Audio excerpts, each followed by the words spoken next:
बंधु माने प्रत्येक व्यक्ति जीवन में सुख एवं दुख आसी थाए एवं जाई थाए।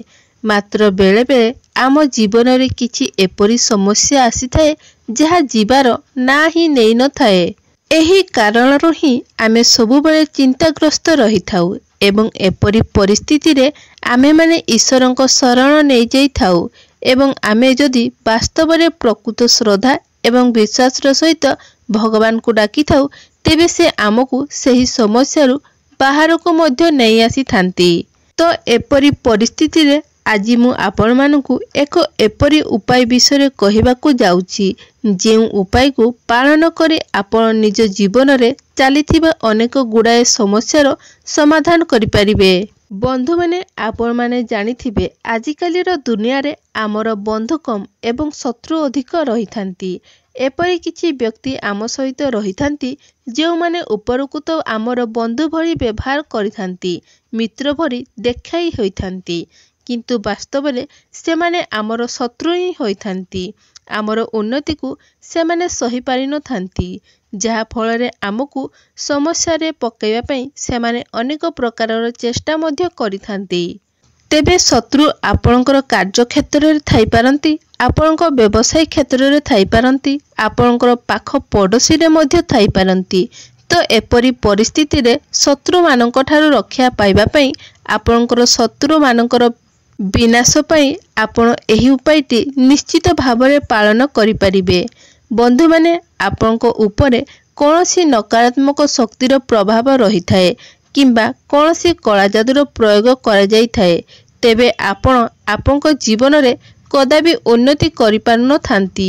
आपणको उन्नतिर सब रास्ता गुडिक बंद हो जाई थाए।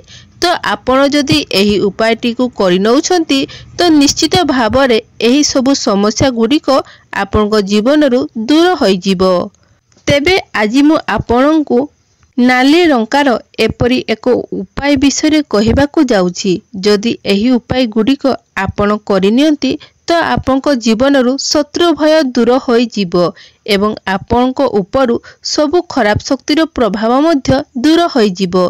तेबे आपणको जीवन रे शत्रु संख्या बढ़ी चली जो आड़े गले आपणको शत्रु भय लगी रहुछि किंबा आपणकर शत्रु माने जदि आपणको विरुद्ध रे एपरी किछि कार्य करूछंती जहा द्वारा प्रत्येक क्षेत्ररु आपणको कष्ट मिलुछि, आपणको समस्यार सामना करबाकू पड़ुछि एवं एसबु समस्यारु आपण मुक्ति पाइबा पई चाहुछंती तेबे आपण 3टी लाल लंका को नहीं एही छोटिया उपायटी करि नियंतु। एही उपाय को करिबा मात्रे आपणकर शत्रु भय दूर होई जिवो।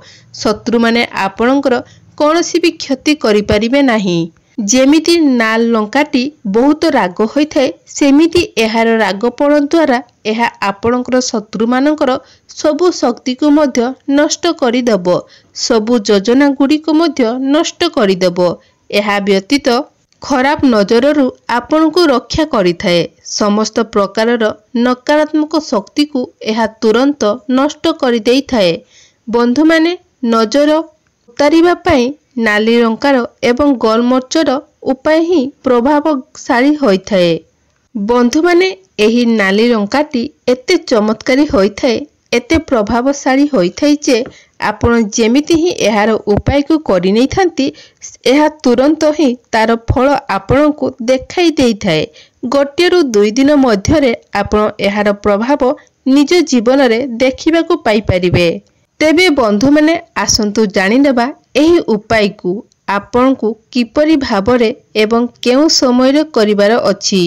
तेबे ता पूर्वरु आपण माने वीडियोटी को लाइक करी चैनल को निहाती सब्सक्राइब करी नियंतु एवं कमेंट बॉक्स रे भक्ति एवं श्रद्धार सहित जय श्री जगन्नाथ निश्चय लिखंतु। आपण माने निश्चित भावरे जानिथिबे आपण माने जेतेबेले सफलता आडकू गति करिथांती उपरकू उठिबाकू चेष्टा करिथांती तो समाज रे आपणकर शत्रु संख्या मध्य बढ़ी जाइथांती एवं सेमाने सबु दिगरु आपणकू हैरान करबाकू चेष्टा करिथांती, समस्या रे पकेइबा पई चेष्टा करिथांती, आपणकू तळकू टाणिया पई चेष्टा करिथांती। तेबे सेमानंक ठारू बंचिबा पई सेमानंकर समस्त प्रकारर षडयंत्ररु रक्षा पाइबा पई आपण माने निश्चित भावरे एही उपायटी को पालन करंतु। एमिति कि आपण को तळकु खसेवा पई आपणकर उन्नति को रखिया पई किछि व्यक्ति आपणको उपरकु आपणको उपरे षडयंत्र बा तंत्र शक्ति मध्य प्रयोग करिथांती, कला जादूर प्रयोग करिथांती। बेले बेले आपणको घर उपरे एसबु प्रयोग होइथाय किंबा बेले बेले आपणकर बिजनेस रे एसबु प्रयोग करा जाई थाए, जहा फलरे आपणको घरर उन्नति होई पारि न थाए। किंबा आपणको बिजनेस करूछंती तो बिजनेस रे आपणकर भल लाभ होउथिबो, हठात करी लाभ बदल रे क्षति हेबाकू लागि थाए। तेबे एपरी परिस्थिति रे आपण जदि एही नाली लंका को बा सुकिला लाल लंकार उपायटी को करि नउछंती, जहा आजि मु आपणको एही वीडियो रे कहिबाकू जाउची, तो निश्चित भावरे एही प्रभावरु आपणको मुक्ति मिली जिवो। तेबे तीनोटी नाल लंका कोउठारे जळाइबार अछि एवं केउ दिन आपण एही उपाय को करिबार अछि। तेबे सेथि पई सर्वप्रथमे आपणको तीनोटी नाली सुखिला लंका नेबार अछि एवं एमिति लंका नेबार अछि जहा संपूर्ण भावरे निखुण होइथिबो एवं सेथिरे डेम्फ लागिथिबो। तापरे आपणको गोटिए कर्पूर खंड नेबार अछि। तापरे आपण गोटिए धला रंगर कागज नियंतु। से कागज मध्यरे जेपरि कि किछि भी लेखा होई नथिबो, किछि भी गार टणा होई नथिबो, संपूर्ण साधा कागजटिए नेबार अछि एवं गोटिए कलम मध्य आपणको नेबार अछि। कलमटी कला रंगर होइथिबार निहाती जरूरी दरकार। तेबे एही उपाय को आपणकर निज घरे करिबार अछि। मात्र मने रखिबे आपण निज घरे गोटे एपरी रूम रे बसिबे, जेतेबेले आपण एही उपायटी को करिबे जेमिति सेही रूम को केही न आसंतु किंबा एही विषय रे केही भी किछि न पचरंतु। उपायटी करिबा समय रे आपण कबाटाटी को बंद करि देबे, कारण आपण एही उपाय करूथिबा समय रे केही देखि दियंती किंबा आपण को किछि पचारि दियंती तो एही उपायटी तार प्रभाव देखाई न थाए। एही उपायटी निष्फल हो जाई थाए। सेथि पई एही कथा प्रति आपण को विशेष ध्यान रखिबार अछि। तो एही उपायटी करिबा समय रे आपण दक्षिण मुखा होई बसिबे, दक्षिण दिग को मुह करी बसिबे। एही उपायटी को भूमि उपरे बसी करिबार अछि। तापरे आपण जेउ कागजटी नेइथिबे एवं जेउ कला रंगर पेनटी नेइथिबे सेथिरे आपण सेही कागज उपरे शत्रु लेखिबे। मने रखंतु शत्रुर नाम लेखिबे नाही, कारण एपरि किछि शत्रु आपणकर थाई पारंती जहांकु आपण जानि मध्य नथिबे। तापरे आपण जेउ डेम्फ लागिथिबा तीनोटी नाली सुकिला लंका नेइथिबे सेही तीनोटी लंका को हातरे धरी आपण निजर मुंडरू पाद पर्यंत 7 थर बुलाइबे। तो आपण निजे ही सेही लंका को हातरे धरी मुंड ऊपर ठारू पाद पर्यंत बुलाइबे। 7 थर बुलाइबार अछि। तापरे जेउ कागजरे आपण शत्रु लेखिछंती सेही कागज उपरे आपण सेही तीनोटी लंका को रखी देबे एवं जेउ कर्पूर खंडटिए आपण नेइथिबे सेही कर्पूर को मध्य आपण लंका पाखरे कागज उपरे रखी दियंतु। तापरे आपण सेही सबु को एक एपरी जगह को नहीं जानतु जेपरी सेही स्थानटी पूरा खला होइथिबो। आपण निजर बालकोनी को नहीं पारंती, छात ऊपर को मध्य नहीं पारंती। तेबे ध्यान रखिबे जेतेबेले आपण ताकू नेइकी जळाइबे सेतेबेले जेमिति आपण को केही न देखंती। एकथार आपण निहाती ध्यान रखिबे। तेबे जदि आपण राति रे एही उपायटी को करनियंती तेबे आपणको पाई सबु दृष्टि भल रहिबो।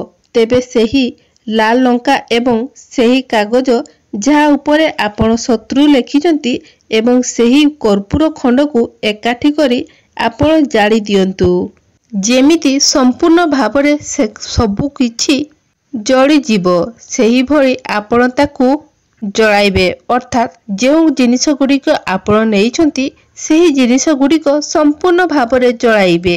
ତେବେ ଏସବୁ ଜଳି ସାରିଲା ପରେ ଏହା ଯେଉଁ ପାଉଁଶ ରହିଥିବ ତାକୁ ନେଇ ଆପଣଙ୍କ ଘରର ବାହାରେ ଫୋପାଡ଼ି ଦେବାର ଅଛି।